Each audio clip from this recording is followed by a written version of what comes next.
আসসালামু আলাইকুম। বাটি চন্দ্রপাড়া জামে মসজিদের মুয়াজ্জিন সাহেব জাহাঙ্গীর ভাইয়ের সাথে কিছুক্ষণ আলাপচারিতা করব। কেমন আছেন স্যার? আলহামদুলিল্লাহ ভালো।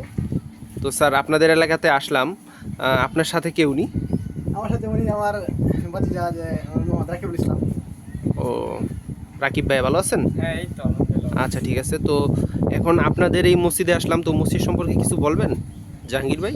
জি আলহামদুলিল্লাহ, আমি মসজিদ সম্পর্কে আমার যে মসজিদ সম্পর্কে ধারণা, যে আমি এখন প্রথম দাঁড়িয়ে রয়েছি এই যে মসজিদের উজুখানায়। আমার সাথে মোহাম্মদ রাকিবুল ইসলাম রয়েছে। উনি মসজিদে আশপাশি সময় কাটায়, মাঝে মাঝে মসজিদে আসে। তোমরা দেখতে পাচ্ছেন যে আমি মসজিদের উজুখানায় রয়েছি। দেখতে পাচ্ছেন এখন আমি উজুখানাতে নেমে আমি দেখতে পাচ্ছেন এই যে মসজিদের দিকে চলে যাচ্ছি আবার। এটা মসজিদের দেখতে পাচ্ছেন, এটা মসজিদের ডিসলাইনের, এটা জন্মটায়ের তার। এটা কিন্তু পানি উঠানো মানে উজু করা হয়। আর দেখতে পাচ্ছেন যে এই যে খোলামেলা জায়গাগুলো, বর্তমানে মসজিদ উন্নয়নের জন্য সম্পর্কে কাজ করা হবে। যে খোলামেলা জায়গাতে এখন বর্তমানে মাটি ফালানো হয়েছে। এই মাটি ফালানো হয়ে মসজিদ, আমাদের পরিকল্পনা হচ্ছে মসজিদ আরও বড় করা হবে। মসজিদ বড় করে আমরা মসজিদের 3 তলা ফাউন্ডেশন করে ইনশাল্লাহ আমার এলাকায় আমরা উদ্যোগ নিয়েছি। এবং দেখতে পাচ্ছেন কিছু মাটি ফালানো এবং পরিপূর্ণভাবে মাটি ফালানো হয়নি। এখন আমরা বৃষ্টি বাদলের জন্য পরিপূর্ণভাবে মাটি ফালতে পারি নাই। এখন আপাতত 6 গাড়ির মতো মাটি ফালাইছি।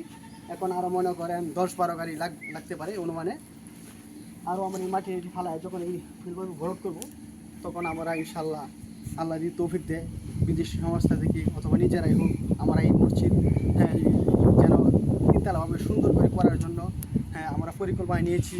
এবং এখন যতটুকু মসজিদ রয়েছে এর চেয়েও আরও বড়ো করবো। এখন মসজিদের দিকে দিক ঘুরে করা দেখতে পাচ্ছেন আমাদের মসজিদটা বর্তমানে হাফ বিল্ডিংটা যে আছে, এই হাফ বিল্ডিংয়ের ধরেন 20-22 বছর বয়স হয়েছে এই হাফ বিল্ডিংয়ের। আর এই মসজিদটা অনেক আগের। আমাদের এখানে যে প্রথম মসজিদ ছিল সামনের দিকে, তারপরে টিনের, এখন হচ্ছে হাফ বিল্ডিং। এই মসজিদটা প্রায় 200 থেকে 250 বছর হয়ে যায়, প্রায় ব্রিটিশের আমলে এই মসজিদ। আর এই মসজিদের আমাদের এই মসজিদ এখন পুরনো হাল। এই মসজিদের ভিতরে বৃষ্টিতে পানি পড়ে এবং কি দেখতে পাচ্ছেন মসজিদ পুরো হয়ে গেল। মসজিদের বৃষ্টিতে অনেক জায়গায় বৃষ্টিতে পানি পড়ে।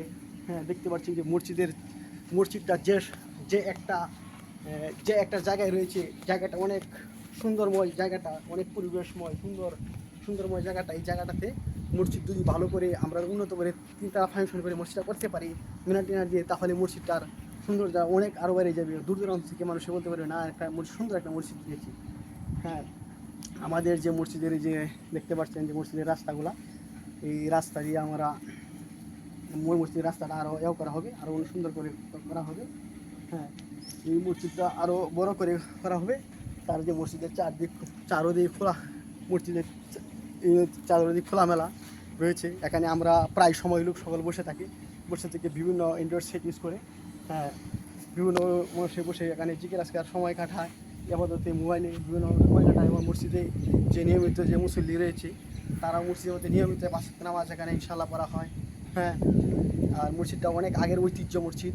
এরকম যখন এই মসজিদ হয়, তখন আমাদের এই অত্র এলাকার মাঝে কোনো মসজিদ ছিল না। এই মসজিদের সর্বপ্রথম মসজিদ, আমাদের এই কয়েক পাড়া নিয়ে মসজিদ সর্বপ্রথম এই মসজিদের আগে কোনো মসজিদ হয় নাই। আরও দূর দূরান্ত থেকে মসজিদ ছিল।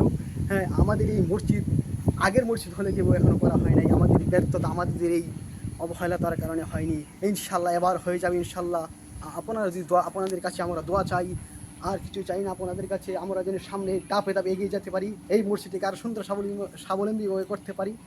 মসজিদটাকে আরও আমরা উন্নত করতে পারি। এই মসজিদে আমাদের প্রজন্মরা যেন, আমাদের প্রজন্ম চলে গেলে যে ওরা যেন আরও সুন্দর করতে পারে। আমরা যেন 3-4 তলা ফাউন্ডেশন করে মসজিদটাকে যেন সুন্দর গড়ে তুলতে পারি, যে আল্লাহ তাআলার কাছেও যেন আমরা দামি হয়ে যায়। এবং মানুষের সাথে বলে যে না, একটা মসজিদ এখানে হয়েছে, ইনশাল্লাহ ভালো হয়েছে। বাড়ি চন্দ্রপাড়া বনপাড়া আখন্দবাড়ি যে জামের মসজিদটা, আগে অনেক কেউ ছিল, আর এখন উন্নত হয়েছে মাশাআল্লাহ।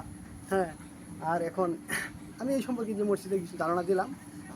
ইনশাআল্লাহ পরবর্তীতে যখন মসজিদ করা হবে, তখন আমি সরাসরি আরেকটা লাইভ দিয়ে দেবো আপনাদের জন্য, আরও একটু উপকরণ হবে। আমি ইনশাআল্লাহ দেখে এই পর্যন্তই আমার ধন্যবাদ। ইনশাআল্লাহ।